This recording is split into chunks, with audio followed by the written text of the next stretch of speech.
সম্পর্কের টানাপোড়েনের মধ্যেও এবার বাংলাদেশের পররাষ্ট্রমন্ত্রী ডক্টর এ.কে আব্দুল মোমেনকে নিজ দেশে আমন্ত্রণ জানিয়েছেন মার্কিন পররাষ্ট্রমন্ত্রী অ্যান্টনি জে ব্লিংকেন।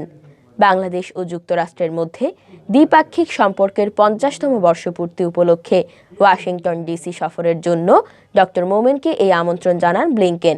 বুধবার আনুষ্ঠানিকভাবে এই আমন্ত্রণ জানানো হয়েছে। এ প্রসঙ্গে পররাষ্ট্রমন্ত্রী ডক্টর এ.কে আব্দুল মোমেন বলেন, মার্কিন পররাষ্ট্র দপ্তর ওয়াশিংটনের বাংলাদেশ মিশনের মাধ্যমে এক বার্তায় এই আমন্ত্রণ জানিয়েছে। ব্লিংকেন গত ডিসেম্বর এক ফোনালাপকালে এই বৈঠকের আগ্রহ প্রকাশ করেছিলেন। ডক্টর মোমেন বলেন, ওই সময় ব্লিংকেন বলেছিলেন, এ বছরের বসন্তে ওয়াশিংটন ডিসিতে তিনি আমার সাথে সরাসরি বৈঠকে মিলিত হতে চান। এর সূত্র ধরেই তিনি এবার ওয়াশিংটন ডিসি সফরের আমন্ত্রণ জানিয়েছেন।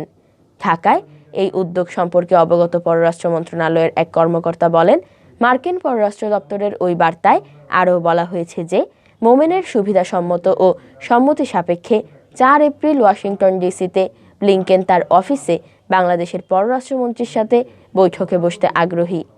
জটিল বৈশ্বিক রাজনীতির মধ্যে পাকিস্তানের বিপক্ষে ৯ মাসের মুক্তিযুদ্ধের পর নতুন স্বাধীন দেশের রাজধানী হিসেবে ঢাকায় অভ্যুদয় ঘটলে ১৯৭২ সালের ৪ এপ্রিল তৎকালীন মার্কিন প্রশাসন বাংলাদেশকে স্বীকৃতি প্রদান করে। তাই চলতি বছরের ৪ এপ্রিল বাংলাদেশ ও যুক্তরাষ্ট্রের দ্বিপাক্ষিক সম্পর্কের ৫০ বছর পূর্তি হবে। পররাষ্ট্র মন্ত্রণালয়ের কর্মকর্তারা বলেন, ওয়াশিংটনে বাংলাদেশ দূতাবাস এবং মার্কিন পররাষ্ট্র দপ্তর বাংলাদেশ দূতাবাসে যৌথভাবে ঐতিহাসিক দিনটি উদযাপন করার উদ্যোগ গ্রহণ করেছে। এতে ব্লিংকেনও অংশগ্রহণ করবেন বলে আশা করা হচ্ছে। তারা আরও বলেন, এই বার্ষিকী উদযাপনের সাথে একগুচ্ছ আয়োজনেরও উদ্যোগ নেওয়া হয়েছে। মার্কিন কর্মকর্তারা এর আগে বলেছিলেন, ওয়াশিংটন আগামী ৫০ বছরে অনেক ক্ষেত্রে বাংলাদেশের সাথে যুক্তরাষ্ট্রের সম্পর্ক আরও সুদৃঢ় হবে বলে আশা করছে।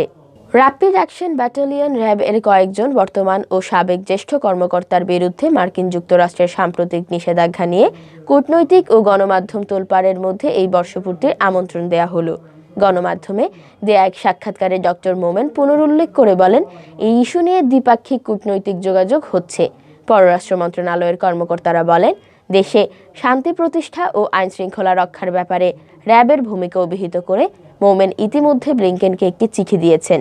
পররাষ্ট্র মন্ত্রণালয়ের এক কর্মকর্তা বলেন, ৭৩ জন মার্কিন সিনেটর ও কংগ্রেস সদস্যের কাছে চিঠি পাঠানো হয়েছে, যারা পররাষ্ট্র বিষয়ক র্যাব ইস্যুর সাথে সংশ্লিষ্ট বিভিন্ন কংগ্রেস কমিটির সদস্য।